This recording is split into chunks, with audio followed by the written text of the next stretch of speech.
¿Cómo está? Buen día. Ahora vamos a avanzar examen físico de tórax anterior. ¿Ya? Como avanzamos en neumología, vamos a empezar por inspección, palpación, percusión y ocultación. ¿Ya? En esta clase vamos a avanzar inspección, palpación y percusión. Y si hay tiempo de ocultación, que no creo porque es un tema muy largo, no quiero quedarme media. ¿Ya? Así que tal vez, si nos sobra unos 20, media hora, le vamos a meter signos vitales porque no saben, ¿no? Creo que nadie tuvo. Y es algo que sí se tiene que saber porque en todos los exámenes se le va a evaluar signos vitales. Ya, comenzamos con la inspección. ¿Qué vamos a evaluar en la inspección? En la inspección es solo mirar, nada de tocar, nada de ocultar ni palpar, ¿ya? Es solo mirar la inspección. ¿Qué vamos a ver en el paciente? Desde que entra el paciente nosotros tenemos que ver la inspección. En el tema de cardio es muy importante porque tiene signos muy característicos que te pueden llevar a un diagnóstico, ¿ya? Aquí lo más importante en el tórax anterior es la inspección y la auscultación. La palpación y la percusión, la verdad es poco relevante, pero igual hay que avanzar porque tiene una que otra cosa importante.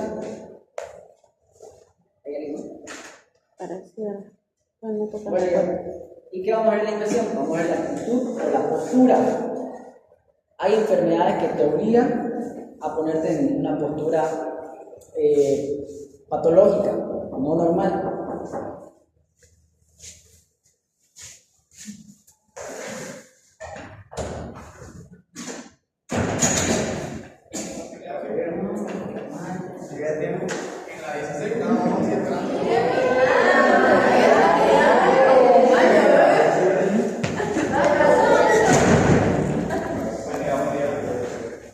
Ya, aparte de la postura, vamos a ver la fascia.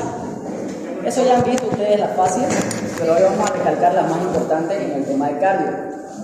Después vamos a ver si presenta edema o no. El edema en realidad no es solo infección, porque vos puedes decir tiene edema, pero ¿de qué origen, digamos? Eso ya es la palpación, hay que ver si es frío, duro, blando, doloroso, etcétera, etcétera. ¿Ya? Después, tos. Este es un signo, pero generalmente cuando es de origen cardíaco es un síntoma, porque nosotros no lo vamos a ver. El paciente tose en las noches, ¿ya? Ahorita vamos a ver por qué tose en las noches. Y por último, la irritación yugular, que este sí es un signo que lo vamos a ver en la consulta y es muy importante. Ustedes en la anterior clase ya vieron los síntomas. ¿Cuál es la diferencia entre un síntoma y un signo?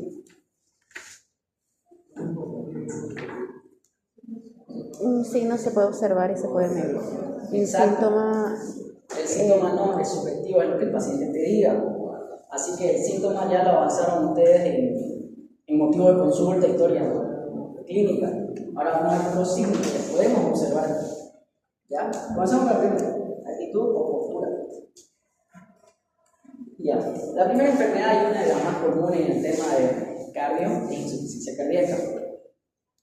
Aquí solo tiene una postura, que es ortopnia. ¿Saben qué es ortopnia? Ortopnia. Ya, es disnea en decúbito. El paciente no se siente cómodo si está echado. Sí o sí tiene que sentarse o pararse para sentirse aliviado. Eso es la ortopnia. Aquí le voy a añadir otro término que no tiene que ver con insuficiencia cardíaca, pero para que lo sepan, que es trepopnia, por ejemplo. ¿Saben qué es trepopnia? ¿No? Trepopnia. No. Es disnea en decúbito lateral. El paciente se pone de lado y no se siente cómodo. Tiene que sentarse o pararse, ¿ya? Y después tenemos platismia. ¿Saben qué es platismia?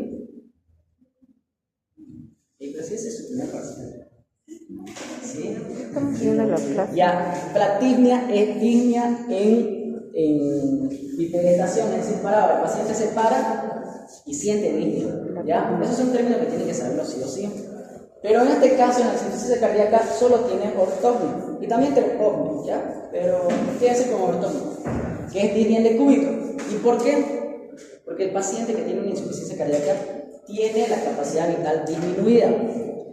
Pero ¿por qué tiene la capacidad vital disminuida? ¿Cuánto es la capacidad vital? ¿Saben? ¿Capacidad vital de qué? Del pulmón. Capacidad vital. Hay la capacidad total, capacidad vital, inspiratorio, expiratorio. 4.600. 4.600, sí. 4.600, 500, ¿no? Por ahí. Ya, esa es la capacidad vital del pulmón. En este caso está disminuida. ¿Y por qué? En esta clase, más que todo, la inspección, vamos a ver el porqué de las cosas, porque no se les olviden, y así se les quede bien ya. Bueno, en una insuficiencia cardíaca, el corazón es incapaz de bombear la sangre, ya sea de insuficiencia cardíaca derecha o insuficiencia cardíaca izquierda. Pongamos de ejemplo la insuficiencia cardíaca izquierda, que es la que habla el libro, ¿no? Cuando hay una insuficiencia cardíaca izquierda, el corazón no tiene la fuerza suficiente para bombear toda la sangre que le llega. Tenemos valores que ya están predeterminados, son de referencia, pero ya están predeterminados. Por ejemplo, el volumen telediastólico, ¿saben cuál es? Ya, el volumen telediastólico es, como su nombre indica, siempre que escuchen el prefijo tele, es final, diastólico, final de la diástole, ¿ya? El valor ese es 120 ml. Entonces, al ventrículo le llega 120 ml de sangre. De ahí tenemos el valor o el volumen sistólico, que es el que se eyecta. ¿Cuánto es? 70 ml, ¿no? Y después tenemos el volumen telesistólico, que es el que queda de residuo en el corazón, que es ¿cuánto es? 50, ¿ya? Y aquí tenemos otro valor importante, que es la fracción de eyección. ¿Saben cuánto es? Es el 70%. ¿El 70% de qué? Del volumen telediastólico. Eso es lo que normalmente el corazón tiene que bombear, ¿ya? Ahora, teniendo en cuenta esos valores, si tenemos el corazón insuficiente, el corazón izquierdo, el ventrículo no puede bombear, le llega a los mismos 120 ml de sangre. Pero ¿qué pasa? El corazón no los puede bombear. En vez de bombear el 70%, que es 70 ml aproximadamente, bombea 40, 30. Entonces, ¿qué aumenta? ¿Cómo? Exacto, el volumen telesistólico, en vez de ser 50, ahora es 70, 80. ¿Y qué pasa eso? Al ocurrir eso y aumenta el volumen telesistólico, hay una, ¿cómo se llama? Se almacena la sangre en el corazón, se encharca el corazón, en otras palabras, ¿ya? ¿Y esto qué produce? El corazón, tómelo, que es una cavidad, ¿ya? Tómelo como un globo. Si le llega más sangre, el corazón va a aumentar su presión intraventricular. Al aumentar la presión intraventricular, ustedes saben que el paso de sangre a través de los ventrículos, de las cavidades y todo eso es por presiones, no es por gravedad ni nada, es por presiones. Para que se abran las válvulas es por presiones. Si aumenta la presión del ventrículo izquierdo, ¿quién tiene que aumentar su presión para que pase la sangre? ¿Con quién está conectado el ventrículo izquierdo?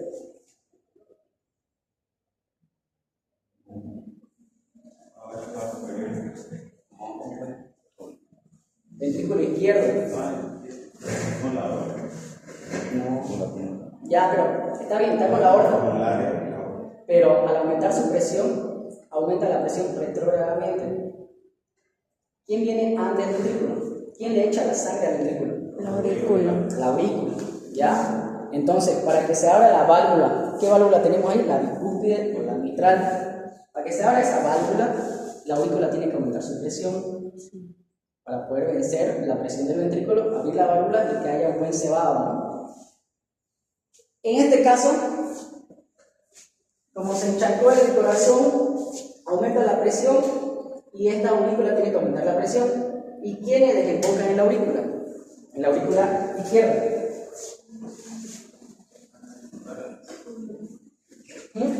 Las venas pulmonares. Ya, las venas pulmonares, que son estas.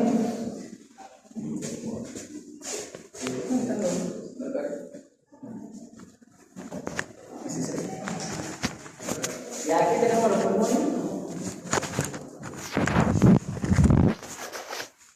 ¿Ya? Estas son las venas pulmonares que salen de los pulmones, ¿ya? Al aumentar su presión, el ventrículo aumenta la presión de la aurícula. Al aumentar la presión de la aurícula, aumenta también la presión de los vasos, ¿ya? De los vasos pulmonares. Esta es la presión venosa central, que cuando lo normal es de 8 a 12 centímetros de agua. Importantísimo que sepan eso. Presión venosa central de 8 a 12 centímetros de agua, ¿ya? Si aumenta esta presión, ¿se acuerdan de las leyes de Frank Starling? Cuando hablamos de edema agudo pulmón. De 8 a 12. De 8 a 12 la presión venosa central. Centímetros de agua. Centímetros de agua, CMH2. ¿Se acuerdan las leyes de Starling? Ya. Sí, pero No, ese es el mecanismo de Frank Starling. Ese es otro. Ahorita lo vamos a mencionar. Ya. Aquí tenemos el vaso, ¿no? Tenemos dos presiones importantes. Las presiones que dan las proteínas, ¿cómo se llama? Oncótica. Oncótica. ¿Qué hace la oncótica? ¿Mete o saca agua o líquido? saca. No, Atrae. mete líquido, atrae. Es decir, que entra líquido por la oncótica, ¿ya? ¿Y la hidrostática qué hace? Entra por el agua. Saca líquido. Si hay un desequilibrio en esta, ¿qué se produce?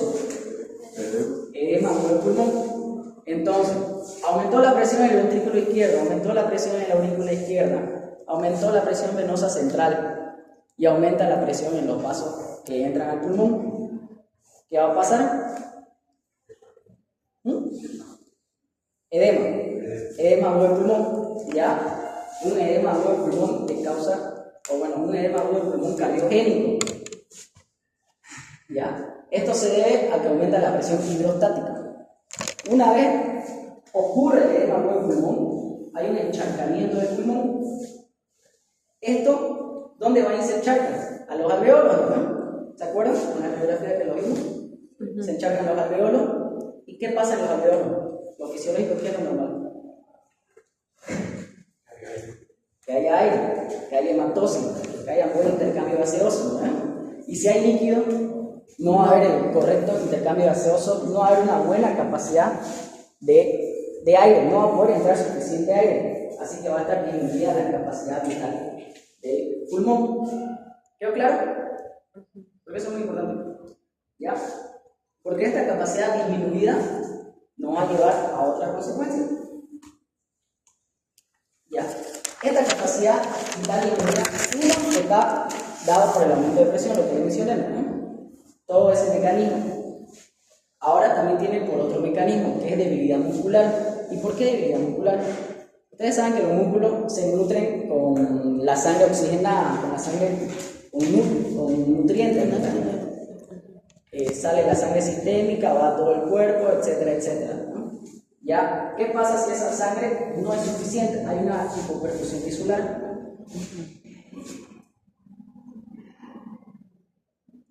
Va a haber debilidad muscular. ¿Por qué? Porque los músculos no van a estar nutridos. ¿Y qué tenemos aquí? Un músculo muy importante para la respiración. El diafragma va a estar debilitado.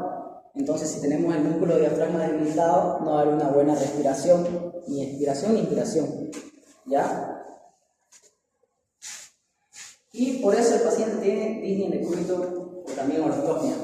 El paciente tiene que pararse o sentarse para poder respirar bien. ¿Por qué? Porque al sentarse o pararse mejora el flujo sanguíneo y ayuda a la musculatura para que haya más espacio, para que puedan respirar bien. ¿Ya? ¿Entendido todo claro de ahí? Sí. Ya. Eso lo menciona su nombre. Ahora vamos a ir a otras cosas importantes de la frecuencia cardíaca, ya que estamos aquí. La diferencia entre la izquierda y la derecha no es lo mismo, no es lo mismo símbolo. La ortopnea sí puede estar en la otra, pero vamos a tener otros síntomas en la insuficiencia cardíaca derecha y otros en la insuficiencia cardíaca izquierda. Vamos a ver cómo es el Ya, vémonos con la derecha. ¿Quién es esta? La vena cava. Vena cava inferior, vena cava superior, desembocan en la aurícula. Entra sangre, ¿ya? Esta sangre viaja al ventrículo. De esta sale por esta válvula. ¿Cómo se llama esta válvula? Válvula pulmonar, ¿ya? Esta va por la arteria pulmonar hacia los dos pulmones. La sangre se oxigena, se llena de oxígeno. De ahí, de los pulmones, vuelve por las venas pulmonares, ya rica en oxígeno la sangre. ¿A dónde? A la auricular izquierda. De ahí baja al ventrículo izquierdo y a la circulación sistémica. Eso claro, ¿no? Se lo saben, de memoria. Ahora, si hay una insuficiencia de este ventrículo, digamos que no puede bombear, el mecanismo de Frank-Starling está disminuido. ¿Cuál es el mecanismo de Frank-Starling? Sí, pero ¿por qué se da esa aproximación? El mecanismo de Frank-Starling es la capacidad intrínseca del corazón de poder bombear toda la sangre que le llega sin remanso en las venas. ¿Ya? Remanso es que no se estanque la sangre en la vena. Entonces, está disminuido, no puede bombear toda la sangre, se comienza a acumular aquí. Yo les mencioné ahorita que hay un aumento de presión de forma retrógrada. Entonces, ¿qué aumenta su presión? En este caso, en la insuficiencia del ventrículo derecho, ¿va a aumentar la presión en los vasos pulmonares? ¿Qué aumentaría? Si es de forma retrógrada, ¿quién viene antes? La aurícula. La aurícula derecha. Si aumenta la presión, la aurícula derecha, ¿quiénes aumentan la presión? La vena cava. Y esto es muy importante saber. ¿Por qué? Porque al haber un aumento de presión o una regurgitación de la vena cava, vamos a tener un signo característico, que es la ingurgitación yugular, que ya vamos a ver que tiene 4 grados y cómo se puede diferenciar. Ese es el primer signo importante de la vena cava superior. De la insuficiencia cardíaca derecha.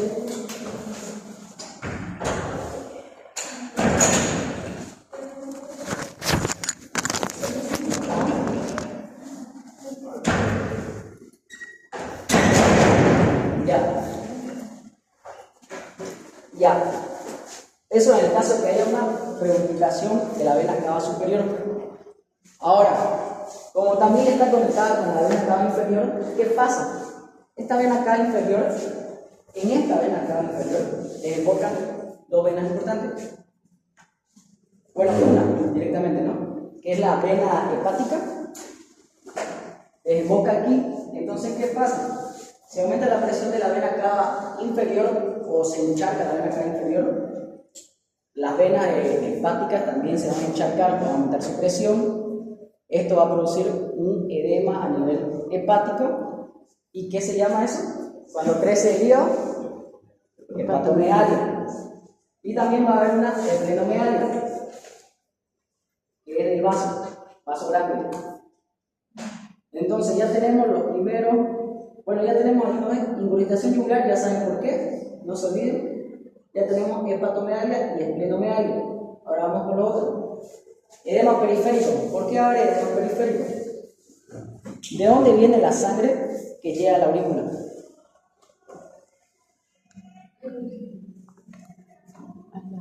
De todo el cuerpo, ¿ya? Entonces, si hay una regurgitación o un aumento de presión a este nivel, la sangre se va a ir estancando de poco en poco en las zonas periféricas. ¿Y qué va a haber? Edema periférico. Sobre todo, el cardíaco se caracteriza por empezar en la parte inferior. También lo vamos a ver más profundo.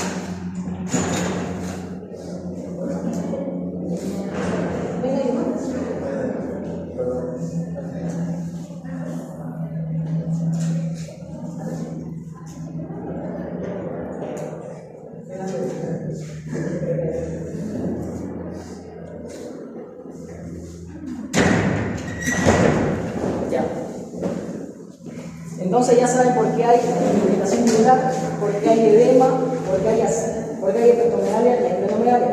Ahora ascitis. ¿Qué es ascitis? Ascitis. líquido en la masa. Líquido en el espacio abdominal dentro del peritoneo. ¿Y por qué va a haber esto?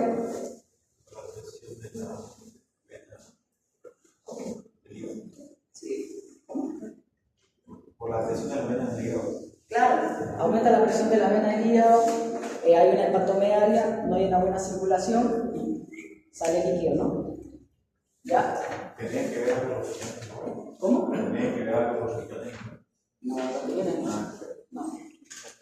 Los riñones no. Para comenzar son retroperitoneos. Afuera. El ácido No, líquido en el abdomen. Y el tema igual en los inferiores. Puede ser por un mecanismo, porque el riñón, cuando no le llega una buena perfusión, lanza. ¿Qué lanza? ¿Cómo es? El sistema, cuando al riñón no le llega una buena perfusión, lanza, o sea, se activa el sistema renina, angiotensina, aldosterona. ¿El riñón qué lanza? Renina, ¿ya? ¿Y quién actúa en la renina? El angiotensina se transforma en angiotensina 1, después viene la EK2 y se convierte en angiotensina 2. Esta angiotensina 2 tiene dos funciones. Uno, a nivel renal, absorber líquido. ¿Ya? Al absorber líquido, ¿el paciente qué va a pasar? Va a retener líquido y se va a hematizar. Pero eso en general, no va a producir ácido. ¿Ya? Y la otra va a ser vasoconstricción. ¿Qué va a pasar al hacer vasoconstricción? ¿Qué pasa?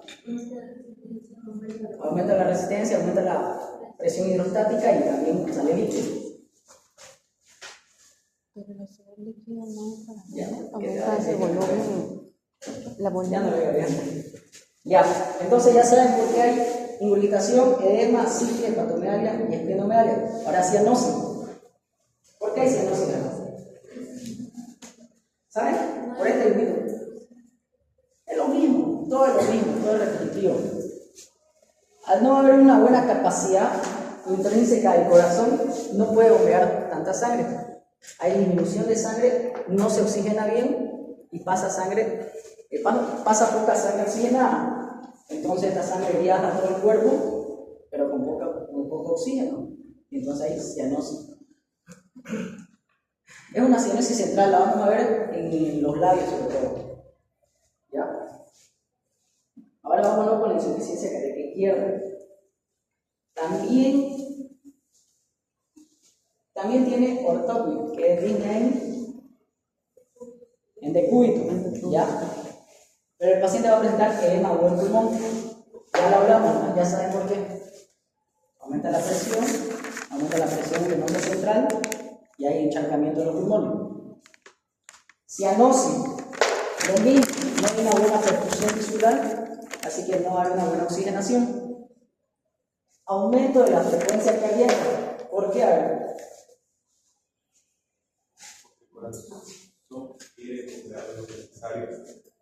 Exactamente. Ajá, se activa el simpático.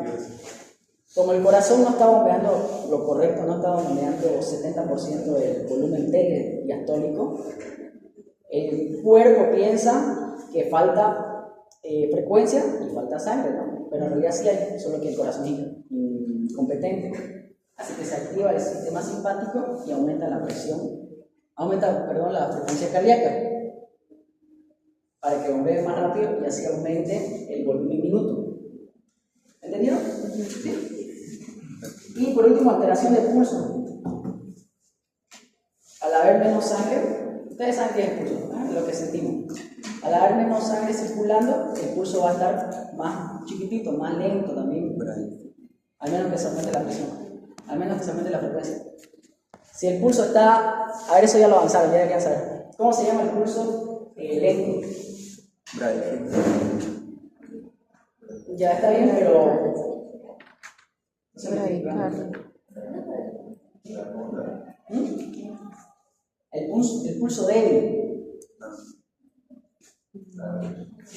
Tiene un nombrecito. Hay el pulso fuerte y el pulso débil. Parvus es un pulso débil, no hay buena sangre circulante. ¿Y el fuerte cómo se llama? O el rápido. Ese es importante. Porque tiene otro nombre, se llama mastillo de agua. Y lo vemos en una patología muy importante. Esa es pregunta de examen teórica. ¿No saben? Es el Zeller. Pulso Zeller. Es el pulso Zeller. Este lo vemos en una insuficiencia aórtica. ¿Ya? Así que hay alteración del pulso y en eso terminamos la insuficiencia cardíaca. ¿Quedó claro la diferencia? ¿Ya? Ahora tenemos unos criterios, los criterios de Framingham. Esto se lo tienen que saber de memoria, para su examen, para la vida. Los criterios de Framingham los utilizamos para ver insuficiencia cardíaca, para diagnosticarla. ¿Ya? Con dos criterios mayores podemos decir que tiene insuficiencia cardíaca, o con dos criterios menores y uno mayor. En estos criterios de Framingham tenemos criterios mayores y criterios menores. Framingham. Ya. Los criterios mayores tienen una mnemotecnia, para que se puedan acordar, que es predice 3. Así, ¿lo ven? Predice 3. ¿Y ahora cuáles son? A veces saqué de foto al criterio de Framingham. No se ve muy bien. Ya está en internet igual. Ya. Predice 3. Presión venosa central aumentada mayor a 16 centímetros de agua. ¿Cuánto es lo normal?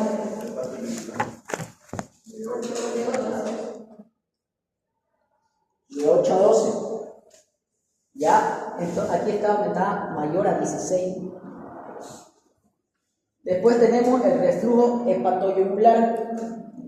Esa es la L. Después tenemos el edema agudo del pulmón. ¿En qué insuficiencia lo vemos? ¿Cómo? Izquierdo. Dale fuerte. Ya. Después tenemos el cuarto criterio, que es la disnea paroxística nocturna. ¿Qué es disnea paroxística nocturna? Paroxístico es que viene así de repente, de la nada. Nocturno en la noche. ¿Ya? Y esto se debe a que el paciente en la noche está recostado y no hay una buena circulación y se encharcan los pulmones. Así que el paciente tiene que incorporarse para poder respirar bien. Después tenemos la ingurgitación yugular, que ya saben por qué y en qué insuficiencia lo vemos. Ayudaría, digamos, al paciente lo echamos con la pierna para un poco. No, eso es más que todo para la insuficiencia de cosas. Más que todo el paciente lo tiene que sentar. ¿Ya? Después tenemos ingurgitación yugular cardiomegaliana, que es porque el corazón es insuficiente, así que comienza su músculo a hipertrofiarse y por eso van a ver cardiomegalia. Estertores crepitantes. ¿Por qué? A ver, este ya lo tiene que saber.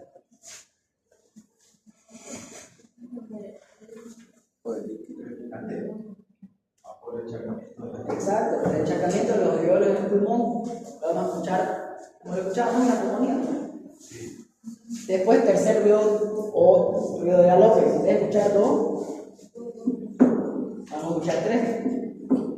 ¿Ya?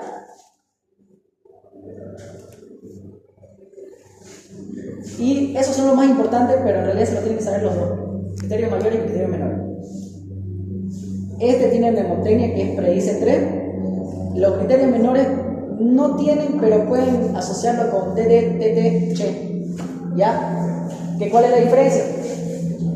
Tenemos los criterios menores, que son: el primero ya no es edema.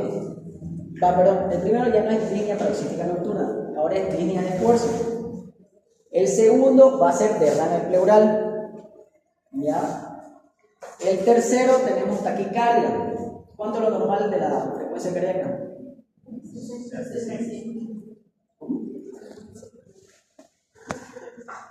60 a 100 latidos por minuto.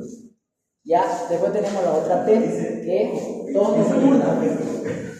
Después tenemos el CHE, que es capacidad vital disminuida en 1/3. Ya saben por qué, se encharca el pulmón, disminuye la capacidad vital. Después tenemos hepatomegalia, que igual es por la regurgitación de las venas cava. Y edema de miembro, por la misma regurgitación. ¿Quedó claro la insuficiencia cardíaca? Yo sí les pregunto. Ya. ¿Cuál es la última? La última, ¿cuál es es? la asistolia derecha y valvulopatía tricúspide. Esto nos va a entender que es una insuficiencia cardíaca derecha. O sea que es lo mismo que hemos visto, pero ahora más como que en dos enfermedades específicas. Que la asistolia derecha, es decir, el corazón derecho no tiene buena sístole o no tiene sístole, y la valvulopatía tricúspide. Tenemos dos. Tenemos la insuficiencia tricúspide, que es que la válvula no puede cerrarse bien, no es capaz de cerrarse herméticamente, así que hay una fuga de sangre. Y tenemos la estenosis. La estenosis es que al abrirse no se va a abrir bien, está fibrosado, está duro, no puede salir. Calcificado. ¿Ya? En esta, para poder diferenciar esto como una insuficiencia cardíaca izquierda, es que en la derecha, en la derecha no va a haber ortopnia ni crisis paroxística nocturna. Olvídense que hay ortopnia en la derecha. Ya, no hay ortopnia ni crisis paroxística nocturna. ¿Por qué? Porque en la derecha no va a haber edema del pulmón, sino más bien va a haber edema periférico. ¿Ya? Y por eso el paciente no va a presentar nada respiratorio. Ahora, si no presenta esto, pero sí presenta cianosis, ingurgitación yugular, edema periférico y ascitis, que son los signos más característicos de una insuficiencia cardíaca derecha, podemos decir pues que tiene, ¿no? Tiene una de estas patologías o tiene alguna insuficiencia del corazón derecho, sí o sí.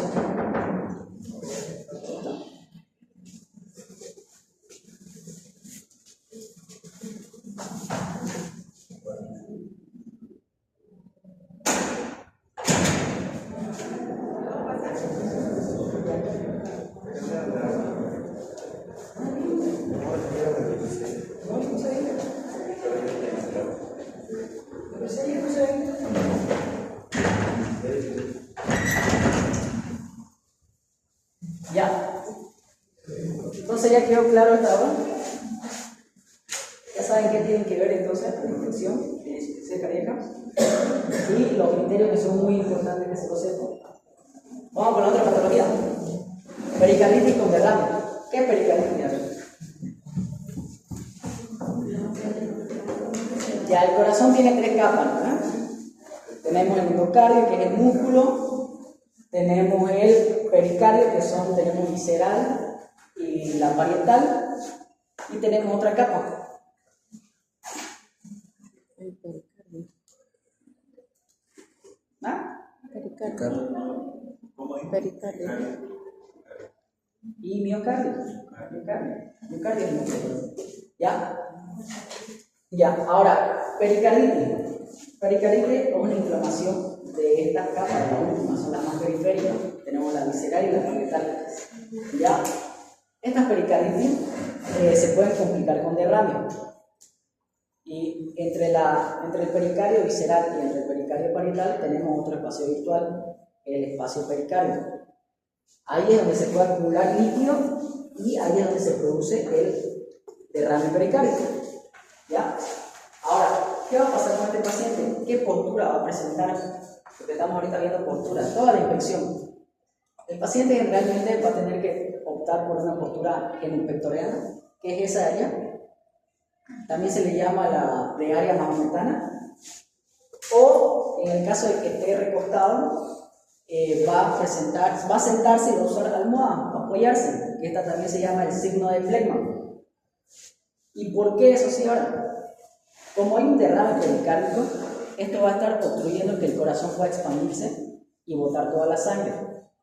Entonces, al hacer esta posición por gravedad, reduce la presión, la sangre, ¿cómo le diría? Se mueve en lugar, deja de comprimir al ventrículo derecho, al ventrículo izquierdo, y el corazón puede llenarse tranquilamente, y como mencionaste, el mecanismo de Frank-Starling actuar de mejor forma. ¿Cuál es el mecanismo de Frank-Starling?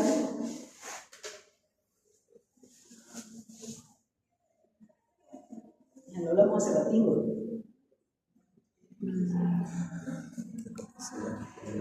Es la capacidad intrínseca del corazón de poder bombear toda la sangre que le llega sin remanso de vena, ¿ya? Entonces, al mover esta sangre que está obstruyendo o comprimiendo al ventrículo, con esa posición, reduce la presión del ventrículo y hay un mejor drenado. Así que el paciente se siente mejor perfusión tisular, ¿ya? ¿Quedó claro esto? A este pregunta de examen, de teórico, la posición en el pericarditis con derrame o en derrame pericárdico.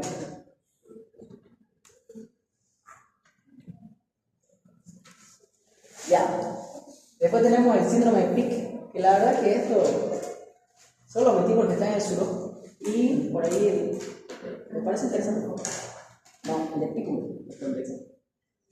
El síndrome de Pick, o también llamado hepatopericárdico, porque hay otro síndrome de Pick, que es un problema neurodegenerativo del cerebro. Así que este se llama síndrome de Pick o hepatopericárdico. ¿Y por qué? Porque hay una combinación. En este síndrome, el paciente va a presentar pericarditis y cirrosis a la vez. Los dos van a producir cianosis, y en eso no lo diferenciamos. Pero ahora, ¿cómo podemos diferenciar si es solo cirrosis o si presenta este síndrome? Si el paciente presenta la ictericia y ascitis, es sí o sí cirrosis. Pero si ya se le acompaña con edema periférico, disnea discreta, ingurgitación, cianosis, ya podemos pensar en este síndrome. Obviamente hay que hacerle otros análisis y todo eso, ¿no? Y ya saben por qué tiene toda esa sintomatología. A ver, ¿por qué tiene edema periférico? Para que se le quede claro.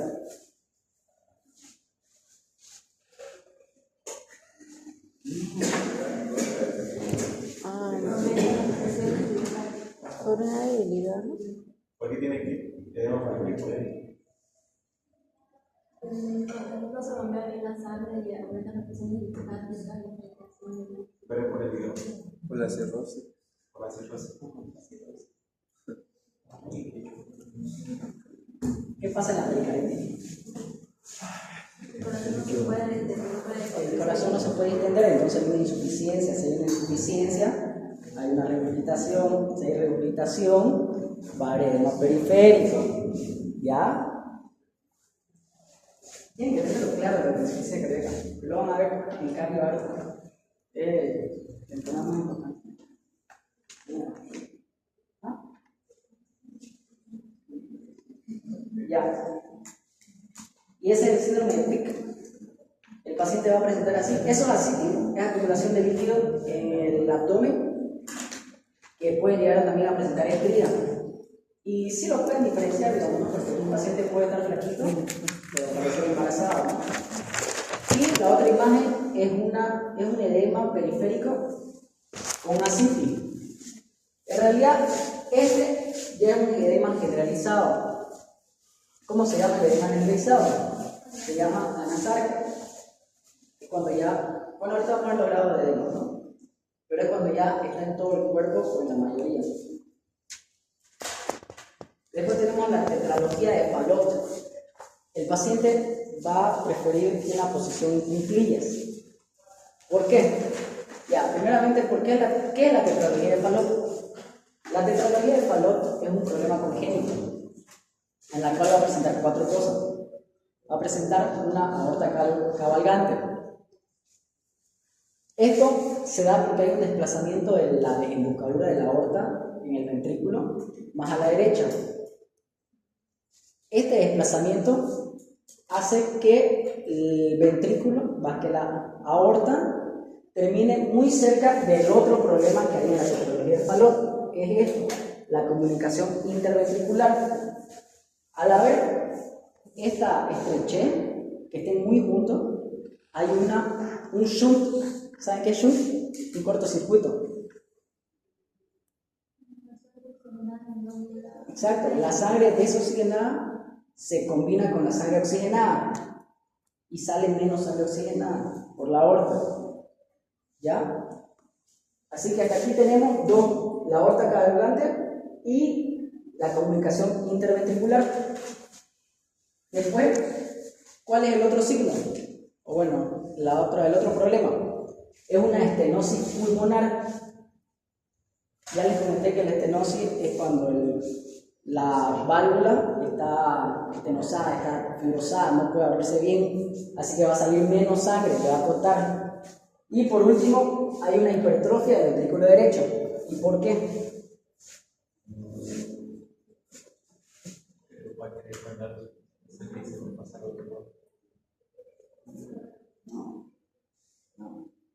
Ya. Ventrículo derecho.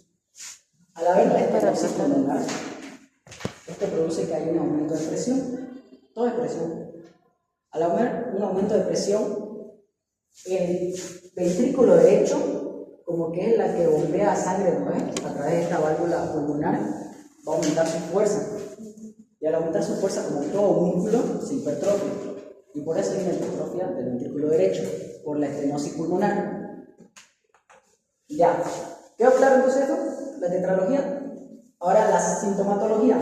El paciente va a presentar disnea. ¿Por qué? Porque como no puede haber no hay una buena circulación, el paciente va a necesitar como que respirar. Perdón, ya. La disnea se da porque como hay una mala circulación en la aorta, no está fluyendo tanto oxígeno. Entonces el paciente activa un mecanismo como que no le está llegando una buena perfusión tisular. Al activar este mecanismo, el paciente va a presentar taquipnia, que es aumento de la frecuencia respiratoria. Es una disnea básicamente, ¿no? Pero en realidad es porque le falta oxígeno en los tejidos. ¿Comunicación qué? Por eso se da la disnea. Los desmayos es porque hay una mala eyección de sangre, hay una lipotimia. ¿Saben qué es lipotimia? Interventricular. Lipotimia. No es infarto. Lipotimia es simplemente el desmayo del paciente, pérdida de conciencia. ¿Ya? ¿Y la cianosis? ¿Por qué piensan que es la cianosis? Falta de oxígeno. Como está saliendo una sangre menos oxigenada de lo normal, el paciente va a presentar cianosis igual. Ahora, ¿por qué el paciente adopta la posición en cunclilla o también llamada escuática? Al adoptar esa posición que ven, allá a la izquierda, uno, comprime los órganos, lo cual mejora el flujo sanguíneo y hace que haya una mejor circulación sistémica.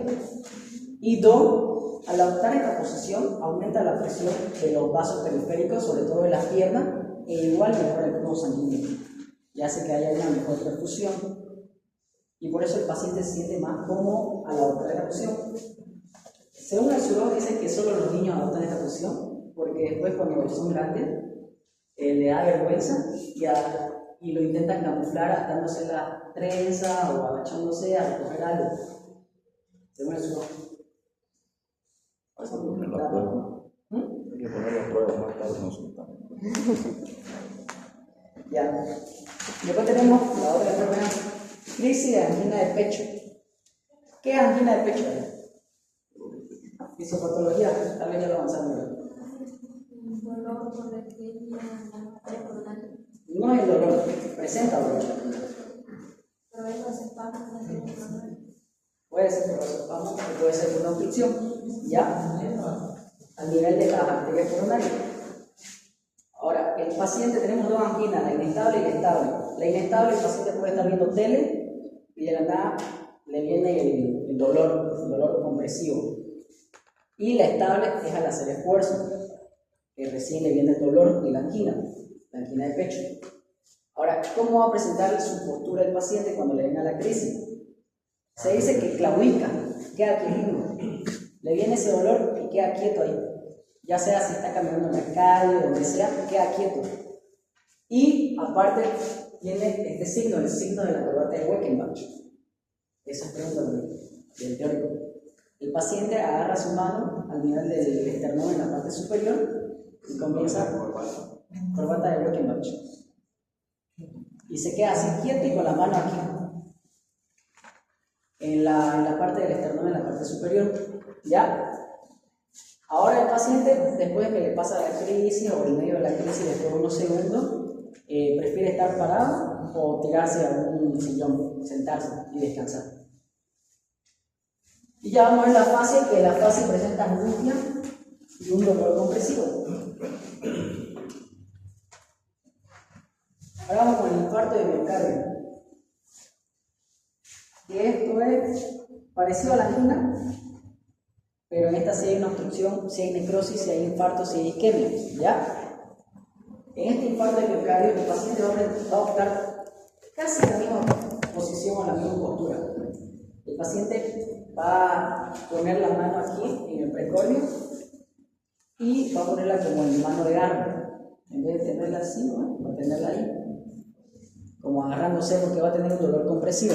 Ahora, la diferencia entre la angina de pecho y el infarto de miocardio es que en el infarto de miocardio el paciente va a estar inquieto, va a estar muy dolorido, va a estar inquieto, no se va a quedar quieto como en la angina de pecho, ¿ya?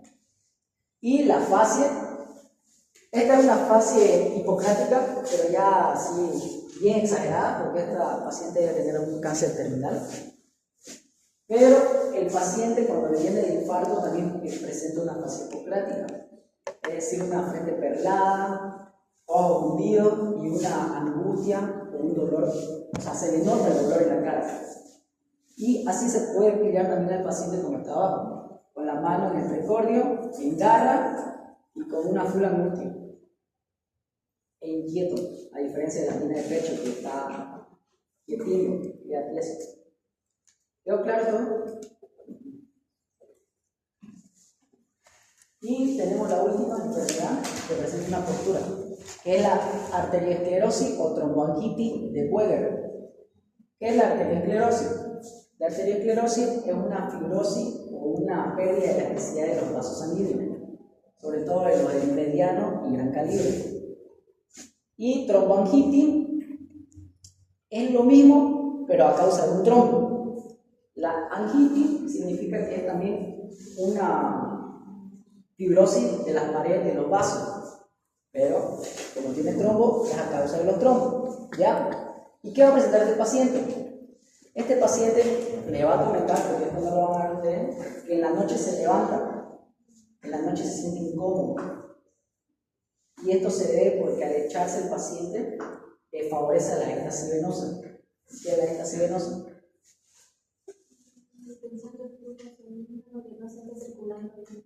Sí, estancamiento de la sangre venosa. Ya, tenemos la éxtasis venosa, que es disminución de la velocidad del flujo, en realidad. ¿Ya? Y el paciente, al sentir eso, prefiere sentarse y dormir sentado, ya sea en el sillón o en el borde de su cama. Eso le va a comentar el paciente. Esto no lo van a ver, no sean las casas. Igual, es una posición muy importante. ¿Listo? ¿Quedó todo claro en la postura? Ya saben lo más importante, insuficiencia cardíaca. Sí o sí, los signos y los criterios prácticos. Ahora vamos con fascia. Vamos a tener fascia característica, como también fascia un poco que la va a presentar el paciente, pero no te puede decir nada. En los enfermos mitrales, ¿qué va a presentar? Va a presentar cianosis, palidez y rubicundez. ¿Por qué?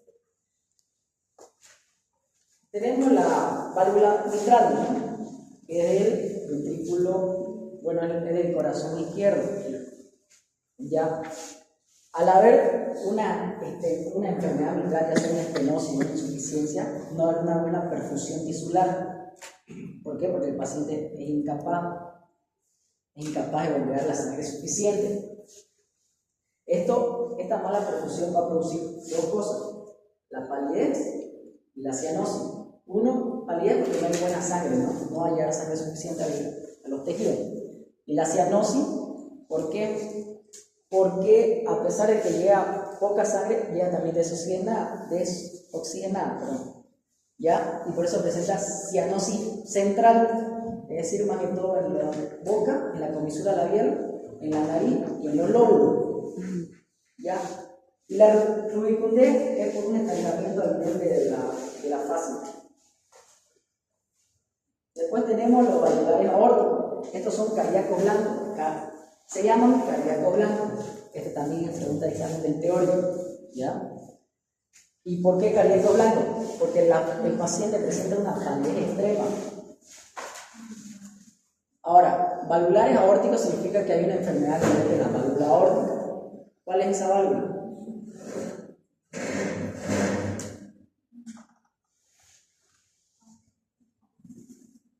Se pasa del ventrículo. Ya, la válvula aórtica es la que une la aorta con el ventrículo izquierdo, es por donde sale la sangre para todo el cuerpo. Entonces, si hay una enfermedad a este nivel, no hay una buena perfusión porque no va a salir suficiente sangre. Entonces el paciente va a presentarse pálido. Porque ¿quién le da el color a la cara, al cuerpo? La sangre. ¿Sí? ¿Ya? ¿Quedó claro ahí? Ahora vamos con la insuficiencia aórtica. Este es muy interesante y este tiene varias preguntas de examen.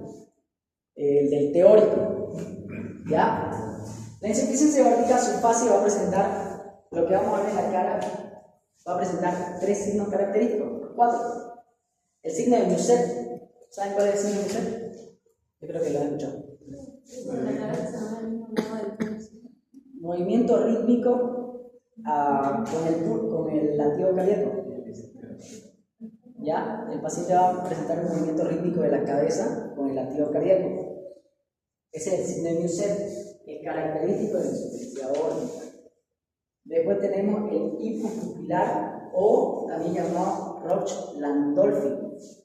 ¿Qué es esto? El paciente va a presentar una miosis rítmica con el latido del corazón también, hipopupilar o Rocch-Landolfi. Después, ¿qué otra cosa vamos a ver en la cara del paciente? También puede presentar el signo de Leiden. ¿Y cuál es el signo de Leiden? El paciente va a estar con los ojos dilatados. Es decir, con los ojos contraídos, perdón. Es decir, miosis. ¿Ya? Y por último también podemos ver el signo de R.G. ¿Qué significa esto? O bueno, ¿qué es este signo? Nosotros al hacer el examen físico, nosotros le hacemos el fotosensibilidad, ¿no? El reflejo, en la cual le pasamos una linterna. Al alumbrar el ojo, el paciente no va a presentar, va a ser insensible a la luz, no va a presentar cambio. Lo normal es que se contraiga, pero no se va a contraer, es insensible a la luz. Y esos son los signos que vamos a ver en la fase. Pero hay otros signos muy importantes en la insuficiencia aórtica. Es la enfermedad que tiene un montón de signos, pero lo más importante son esos. Después también tenemos el de Müller, que es el signo de Müller. Es un movimiento de la úvula rítmicamente con el latido del corazón también. También tenemos el signo de Quintil, que también es un movimiento, es una pulsación al nivel del lecho capilar, de la uña, una pulsación al nivel de la uña, igual rítmico como el latido del corazón, signo de Quintil. Importantísimo eso. Y los otros signos se los dejo pasar, lo buscan en internet.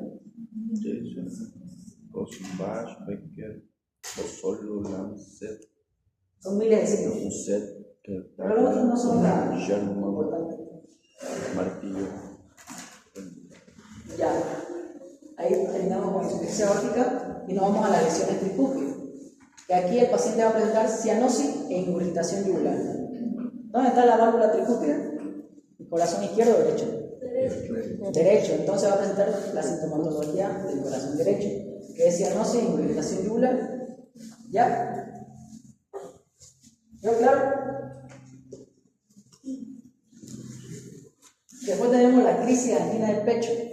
Ya vimos la postura que adopta el paciente. Ahora vamos a ver la fase que adopta el paciente. Que como lo vemos en la imagen, es un paciente preocupado, ansioso, angustioso. ¿Ya? Va a presentar una palidez por el tema de que no va a estar circulando bien la sangre.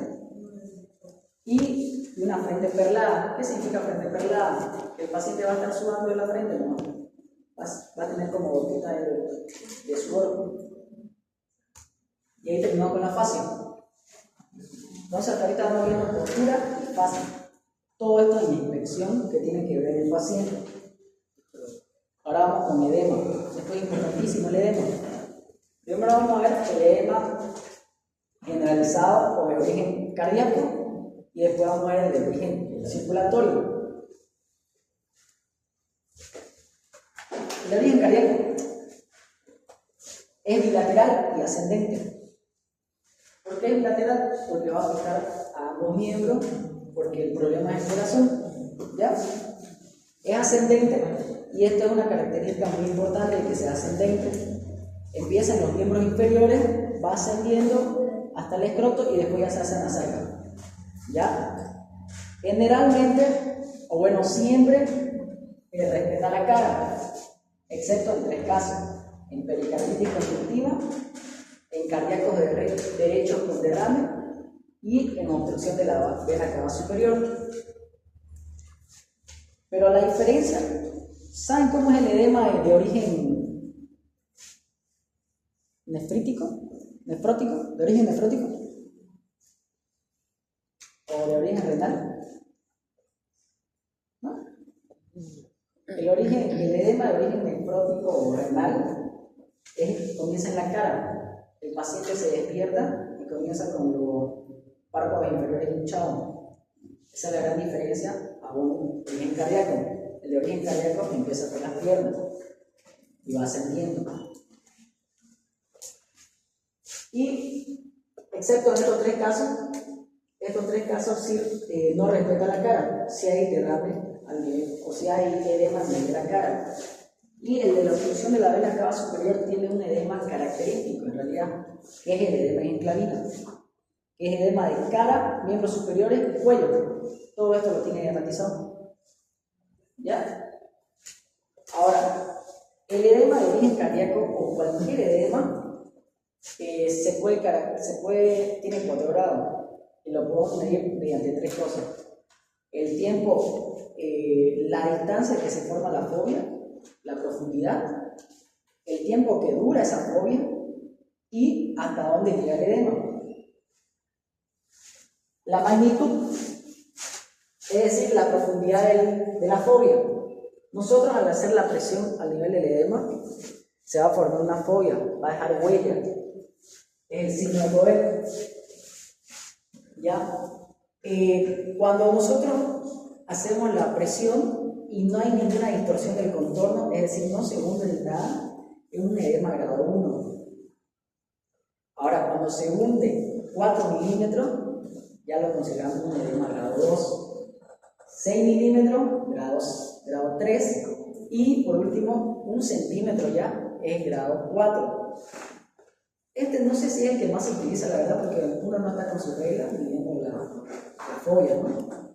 Así que vamos a quedarnos más con esto, con el tema de tiempo de extensión, en cuánto tiempo desaparece. Ya, en el grado 1, la fobia va a crecer casi al instante. Nosotros hacemos la presión y al ratito desaparece la fobia, no deja huella casi. El grado 2 dura 15 segundos en desaparecer. El grado 3 dura 1 minuto y el grado 4 dura de 3 a 5 minutos. Este sí lo pueden calcular y cuando vayamos al hospital sí lo van a calcular, sí lo van a tener que hacer, porque hay pacientes que presentan edema. Y ahora la otra forma que les dije que también podemos ver los grados es dependiendo hasta qué nivel llega. Esto sí no, solo lo he escuchado el doctor Terraza, pero por ahí debe estar, ¿ya? Así que el grado 1 es que solo llega hasta el tobillo, el edema, hasta el tobillo. El grado 2 es que llega hasta el tercio inferior de la pierna. Dividen la pierna en 3 y hasta ahí, en el tercio inferior. El grado 3 es hasta la mitad o casi hasta la rodilla. Debajo de la rodilla sí el edema. Y el grado 4 ya es considerado una sarca, que es arriba de la rodilla. Ya ese es un edema generalizado. ¿Quedó claro esto de los edemas?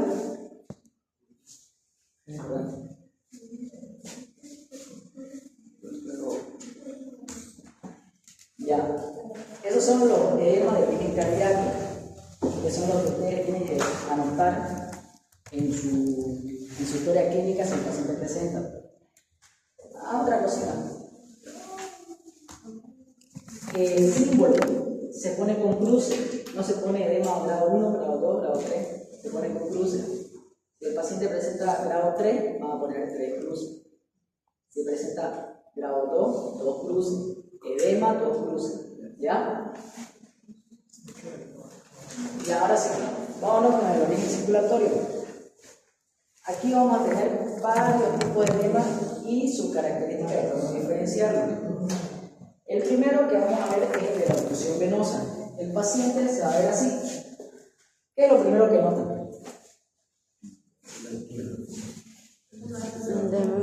De la pierna.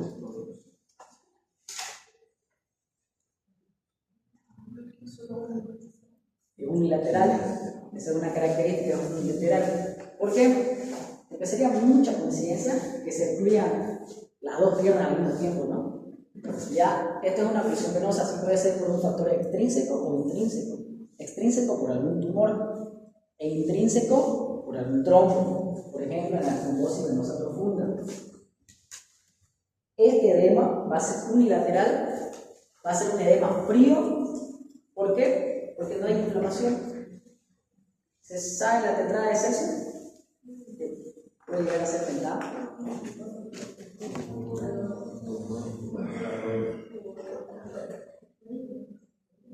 Es rubor, calor, tumefacción y dolor. ¿Ya?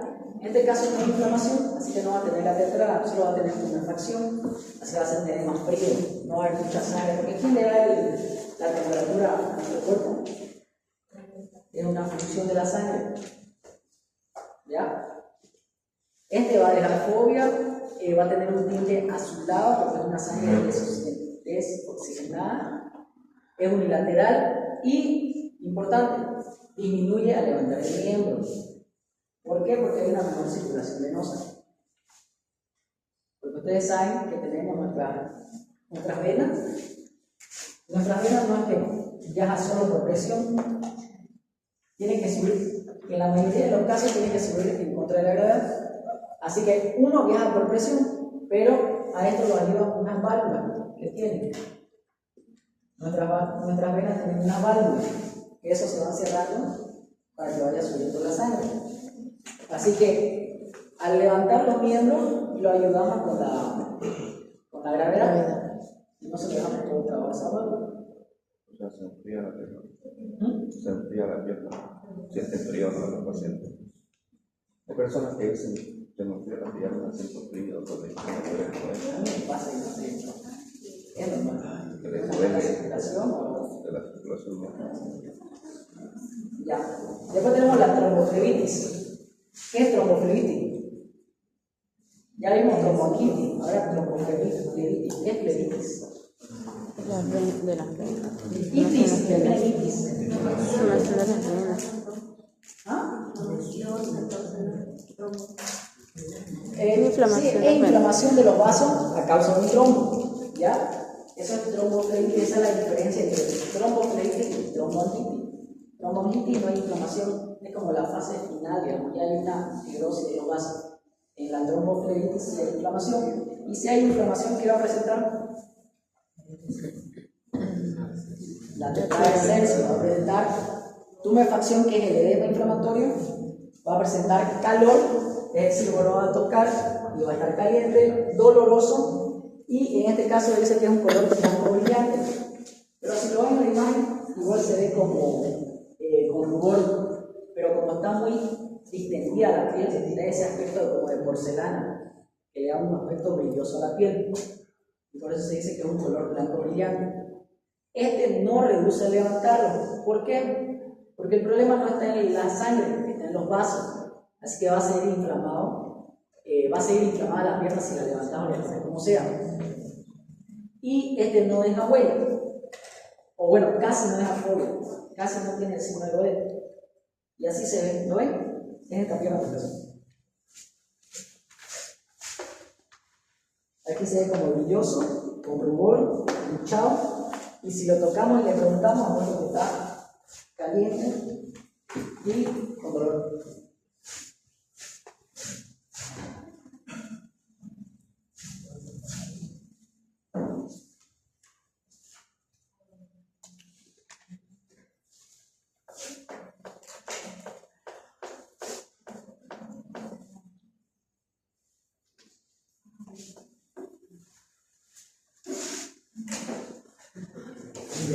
Sigamos.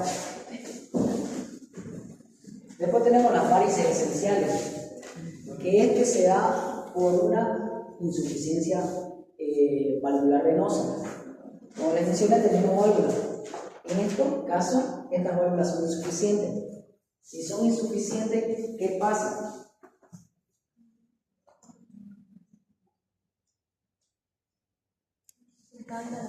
Se estanca la sangre, no hay un buen retorno venoso, así que se estanca la sangre y aumenta la cantidad de sangre en la vena y por eso se ven así tortuosas, se ven varices. ¿Qué producen las varices? Pueden llegar a producir úlceras, que son las úlceras varicosas, ¿ya? Pero antes de esto va a presentar edema al paciente. ¿Y cómo es este edema? Es un edema frío y depresible. Aparte, dicen que es unilateral, pero en realidad sí es bilateral. Hay casos en que es bilateral. ¿Ya? Tiene signo de poder positivo, es decir, que si lo presionamos, se le va a quedar fobia y aumenta estando de pie. A estos pacientes se les recomienda no quedarse de pie mucho tiempo, o si se queda de pie, usar una media de compresión, o que camine, no mucho tampoco, y en el caso de que esté sentado o echado, que levante la pierna. En este caso, para ayudar al retorno venoso, por gravedad. Después tenemos la trombotitis obliterante. ¿Qué es la trombotitis?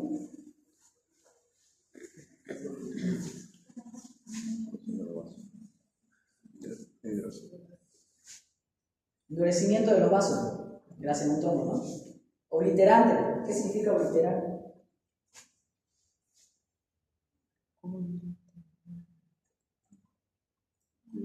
Obstrucción. El trombo va a causar una obstrucción, va a obliterar el vaso. Esta obliteración se da más que todo en las zonas periféricas. ¿Qué produce?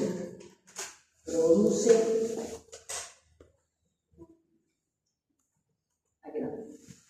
Como en la zona periférica tenemos vasos más chicos, aquí por ejemplo, este paciente tiene trombotitis obliterante y estos vasos se obstruyen. Al tener menos circulación colateral, hay primero cianosis, después hay isquemia y por último necrosis. Y no sé si me equivoco, pero creo que estos son el síndrome renal, también se le llama. El dedo se le hace cianótico y después se le necrosa.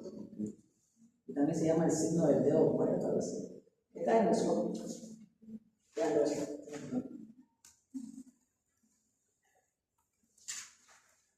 Ya. Y también produce edema. El edema es blando, depresible y no hay inflamación. Esa es la diferencia de la tromboflebitis. O sea, que no va a presentar la enfermedad de exceso. Y por último tenemos linfedema y lipedema. Linfedema. ¿Qué piensan de linfedema?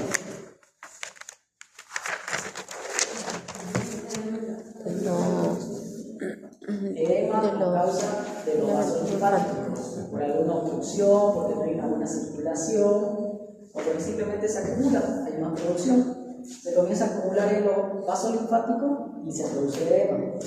¿Ya? Este edema va a ser duro, pálido y frío. Y no es fobia, es duro, es un edema fuera de los vasos capilares y el intersticio, está en los vasos linfáticos, ¿no? Aparte va a presentar piel seca. Y después tenemos el lipedema, que en realidad esto no es un edema, ¿no? Es simplemente sobrecarga adiposa, solo se da en mujeres y es bilateral. Bueno, iba a decir algo, pero no. Y esto no le produce molestia, ¿ya? Este es el lipedema, sobrecarga adiposa. ¿Quedó claro los edemas? Yo creo. Empezaron a las 8:15. Ya, vamos con la tos, que como les mencioné, es un signo, pero ustedes no lo van a ver generalmente en un paciente cardíaco, porque tiene sus características. Lo más importante, la diferencia, cómo diferenciar una tos cardiogénica de una tos pulmonar o de origen pulmonar. Ya, la primera diferencia es que la cardiogénica se da después de esfuerzo o durante la noche. ¿Y por qué? Después de esfuerzo, porque hay una congestión, como el paciente, por ejemplo, tiene insuficiencia cardíaca, ¿ya? Entonces hay una congestión del corazón. Al hacer esfuerzo, el corazón intenta aumentar su latido minuto, pero no puede. Así que se encharca el corazón. Esto lleva a que se encharquen los pulmones. El encharcarse los pulmones, hay una congestión pulmonar que causa tos en el paciente. Y por eso se da después de esfuerzo físico y durante la noche. Durante la noche es por la postura. Al estar echado, igual hay una congestión del corazón, esto congestiona los pulmones, hay un encharcamiento y produce la tos. ¿Ya? Y esta es la gran diferencia de un origen pulmonar. ¿Por qué? Porque el origen pulmonar es generalmente en la mañana, al despertarse. ¿Por qué? Porque estos pacientes son, la mayoría, como por ejemplo ahí la tuberculosis y la neumonía, producen moco, el cual en la noche al estar dormido no tenemos ese resfriado de oxígeno, al menos que ya sea mucho la congestión. ¿Ya? Al haber esa congestión de moco, nosotros al levantarnos sí lo sentimos y comenzamos a toser, a botar eso. El Zulón lo llama la limpieza matutina, que es cuando botamos el moco a primeras horas para poder limpiar los bronquios. Y después las causas, bueno, tenemos la causa de estenosis mitral, tumores mediastínicos y aneurisma de la aorta. La estenosis mitral es la valvulopatía más hemoptizante, es decir, que el paciente va a presentar hemoptisis. ¿Saben qué es hemoptisis?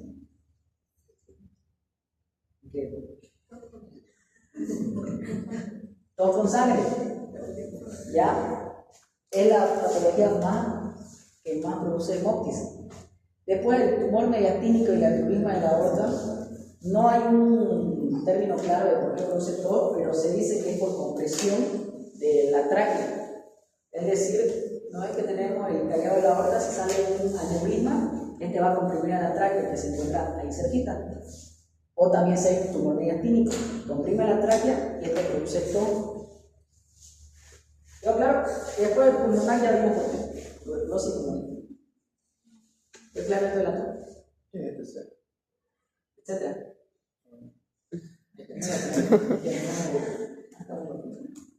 Ya, irritación yugular, este es un signo muy importante. Creo que no he visto nunca así, pero es un signo muy importante que te puede dar valor, tiene buen valor, ¿no? Irritación yugular, ya saben por qué se da, ¿no? Está sirenosa y sube al. Ven acá. Ya, primeramente, ¿cómo lo tenemos que observar el paciente? Tenemos que colocarlo al paciente ya sea echado, sentado, pero a 30 o 45 grados su cabeza, para poder observar mejor la irritación yugular. Y la clasificamos en 4 grados. Si lo busco en internet son 3, pero así lo menciona el doctor Terrazas. Ya, grado 1 es cuando apenas se ve 2 centímetros por encima de la clavícula. No es que aquí tenemos la yugular, solo 2 centímetros por encima de la clavícula. Grado 2, cuando llega al borde externo o borde posterior del esternocleidomastoideo. Aquí lo tenemos el músculo, el borde posterior es el de atrás, el borde externo, que está aquí atrás. Grado 3, al borde anterior, es decir, sube por encima del esternocleidomastoideo. Y grado 4, cuando llega al mandibular, al hueso mandibular o al maxilar inferior. Ahora, sabiendo esto, ¿qué grado sería este?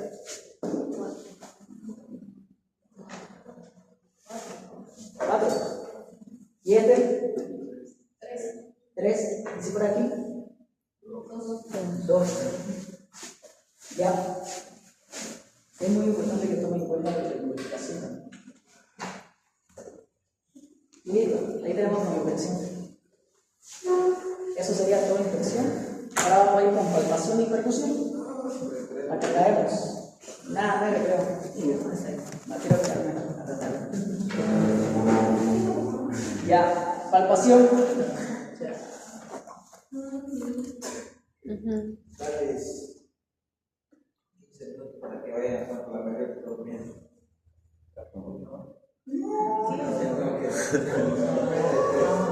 Quiero irme temprano. Yo también. O sea, terminamos abajo. O vamos a quedar hasta las 11:30. Terminamos. ¿Verdad? No, yo me toco, ¿eh?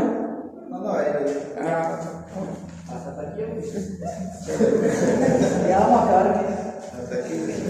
Palpación, nada. Yo lo doy por avanzado si nos quedamos bien. Ya ven cómo lo estoy. Siga. Ya. Siga. Palpación. Ahora vamos a ver, nosotros ya vimos la palpación del tórax anterior, del tórax posterior, y ahora vamos a ver la anterior. Es más sencilla. En la posterior ya teníamos altísimas cosas, 4 maniobras creo. En esta solo vamos a tener una, que es la palpación de Barth, en la cual usamos toda la mano o usamos la palma, ¿no? Dependiendo del caso. ¿Ya? Para hacer mejor esta palpación tenemos dos posiciones importantes. La posición de Pachón, que es para sentir mejor los síndromes apexianos, es decir, del ápex del corazón. Esa es pregunta de examen teórico, tomen en cuenta. Y la posición de Azulay, que es como una cucaracha volcada. El paciente queda con los brazos y las piernas elevadas. Esto se da en pacientes que están postrados y necesitan ayuda de otro doctor para levantar las piernas. Esas son las dos posiciones más importantes para hacer la palpación de Barth. ¿Y qué hacemos en la palpación de Barth? Colocamos toda la mano derecha. El examen físico, en este examen físico, el paciente siempre tiene que ir a la derecha. ¿Ya? Okay. No sé si lo vamos a hacer en la sala de simulación, pero ese sería su primer error si se ponen a la izquierda. Así que tomen en cuenta. Claro, el médico tiene que ir a la derecha. ¿Se entendió, no? Sí. ¿Ya? Y el paciente, así como se ve en la imagen, médico a la derecha, toda la mano derecha y comienzan a palpar. Esa es la palpación de Barth. Pueden hacerlo con la palma o con los dedos o con toda la mano, no hay problema. La que vemos allá abajo es la posición de Pachón, que es para percibir mejor los fenómenos apexianos. El paciente tiene que estar en el decúbito lateral izquierdo. Importante. Y el Azulay, no sé si tengo una imagen. No tengo. Pero en el Azulay el paciente está con las manos arriba y las piernas arriba y está echado, ¿no? De cúbito. ¿Y qué hacemos con la palpación de Barth? Vamos a buscar tres cosas: sensibilidad, el latido cardíaco y frénitos. ¿Qué vamos a ver en la sensibilidad? Vamos a buscar signos o dolores al nivel, más que todo external, ¿no?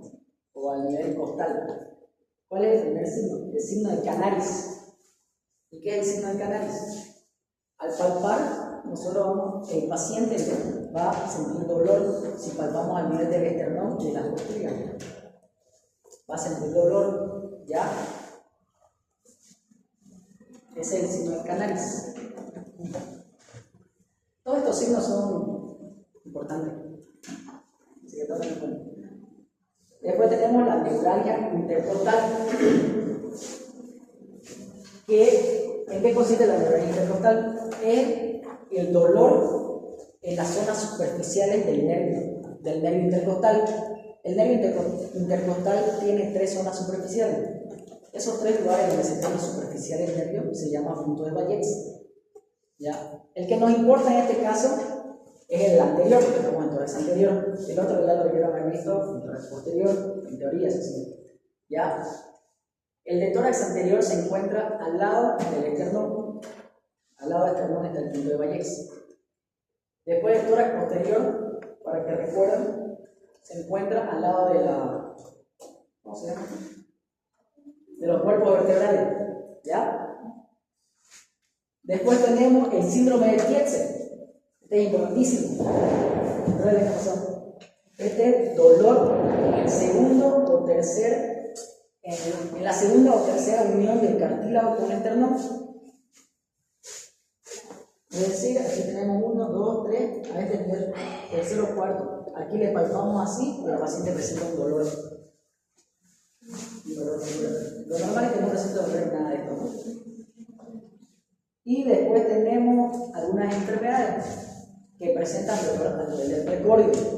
Por ejemplo, la pericarditis aguda. Si nosotros vamos palpando espacio por espacio, al nivel del segundo espacio intercostal, el paciente va a presentar un dolor así, súper fuerte. No lo va a soportar.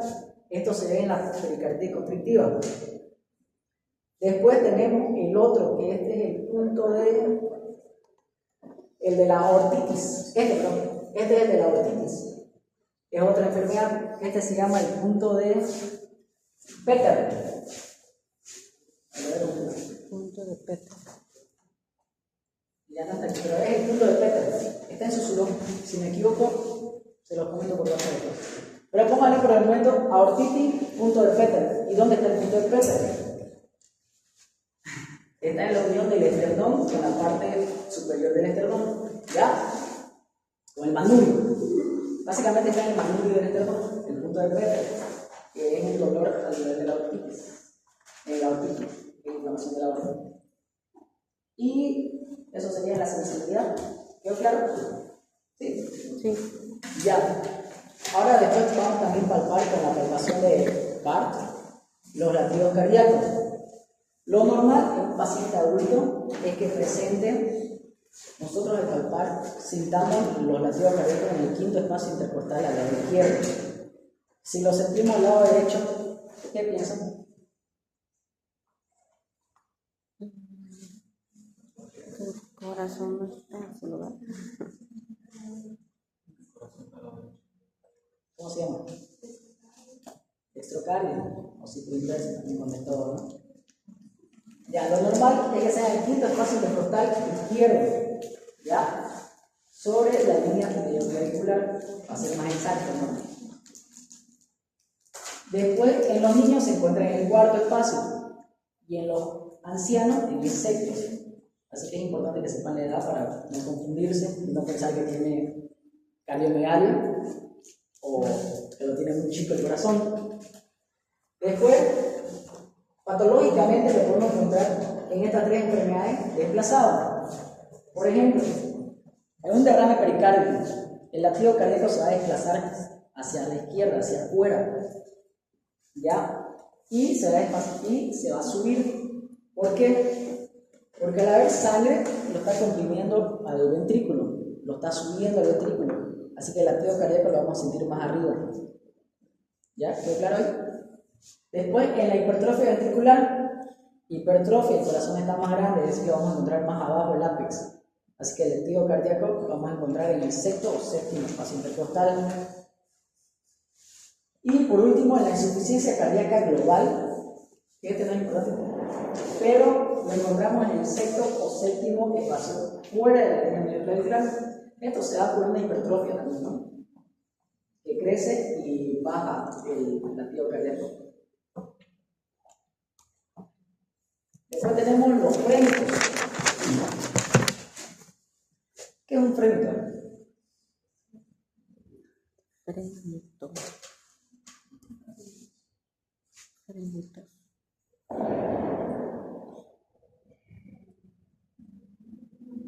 Es la vibración que podemos palpar al nivel del tórax, ¿ya? En este caso, el tórax anterior son frénitos. Nosotros vamos a palpar y podemos sentir vibraciones en casos patológicos, ¿ya? Ahora, vamos a tener diferentes enfermedades que presentan frénitos. Lo importante es saber en qué periodo del ciclo cardíaco aparece este frénito para sospechar de una patología, ¿ya? Espero que se sepan bien el ciclo cardíaco porque es muy importante. Peor cuando lo vemos al electro. Si pueden, vayan repasándolo porque el electro es potente. Y deberían saberse bien el ciclo cardíaco. Ya. En resumen, así, en parte corta, el ciclo cardíaco tiene sístole y diástole, ¿no? Dos periodos. Ya. En la diástole se da el llenado de los ventrículos. Es decir, que ¿quiénes están abiertas? Las válvulas las válvulas auriculoventriculares, la tricúspide y la mitral. Y en el asístole, ¿cuáles están abiertas? La pulmonar. Pulmonar y aorta, ¿ya? Entonces, un frémito diastólico, ¿en qué tenemos que pensar? El frémito, perdón, me olvidé de mencionarles, el frémito se va a dar por alguna insuficiencia o alguna estenosis, porque en una estenosis el orificio está fibrosado, así que al salir la sangre va a chocar con este orificio y eso va a producir una vibración que nosotros vamos a poder palpar al nivel del tórax, ¿ya?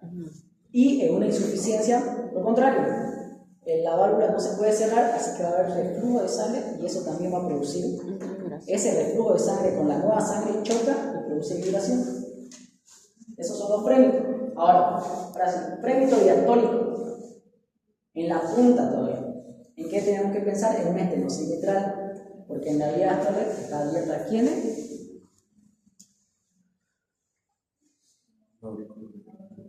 Las válvulas auriculoventriculares. Ya. Después el frémito sistólico, ¿en qué tenemos que pensar?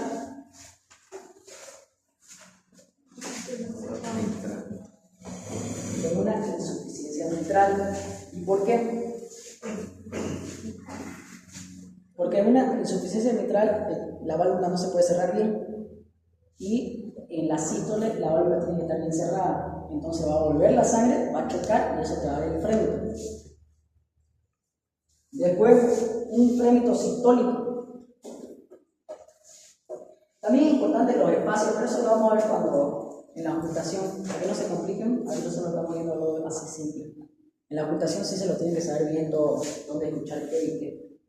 Ya, frémito sistólico y a la altura del apéndice sifoide podemos pensar en una insuficiencia tricúspide.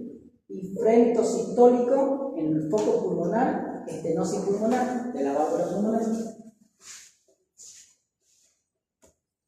Ya. Y último, percusión. ¿Quedó claro percusión? Puede Ya. estudiar. Percusión. La verdad que la percusión no tiene casi nada de valor. Solo para sospechar que tiene cardiomegalia. Pero la percusión es muy poco importante aquí. No como en el tórax posterior, que es muy importante. Ya. Vamos a percutir al lado derecho y al lado izquierdo. El suelo está complicado, así que si quieren ver, claro, es importante. Ya, en el lado derecho, ¿qué vamos a buscar? Vamos a buscar el borde superior del hígado. Vamos a ir percutiendo desde arriba. Aquí, lo más importante, bueno, la que deben usar es la dígito digital de Gerard, porque es la que mejor le va a dar los sonidos. Ustedes percuten al nivel de los espacios intercostales, para no estar percutiendo huesos. ¿Y cómo se ve la imagen? Desde arriba vamos descendiendo, hasta que sintamos una diferencia. ¿De qué? De sonoridad a qué? A mate, porque el hígado es un órgano duro. ¿Ya? Y lo normal es que este paso de sonoridad a mate lo sintamos a nivel del quinto espacio intercostal. Y eso es lo más importante del lado derecho. El lado izquierdo.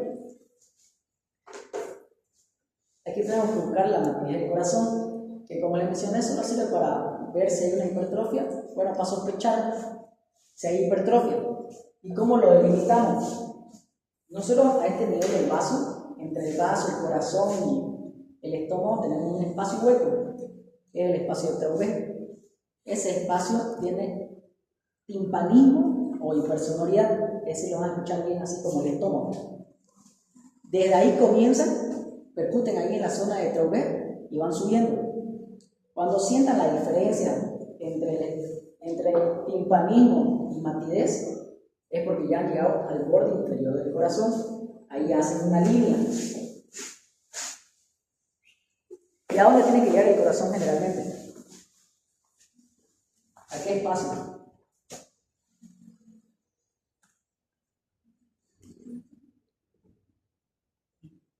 Quinto espacio intercostal. ¿Ya? Entonces van subiendo y generalmente tienen que escuchar los latidos del espacio intercostal. Y luego del lado izquierdo, es más sencillo, comienza en la línea axilar anterior, percutiendo hacia adentro. Sienten la diferencia entre sonoridad y matidez y ya están en el borde externo del corazón y así lo delimitan el corazón. Otra cosa que me olvidé mencionar en la palpación es que tienen que sentir la punta de choque de punta.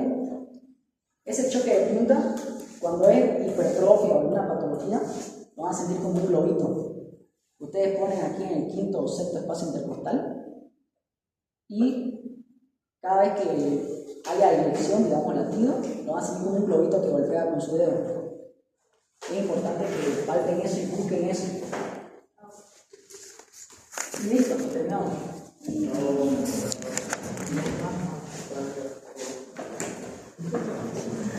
Como no quieren avanzar más, ya no vamos a tener repaso de signos vitales, así que espero que a su suerte.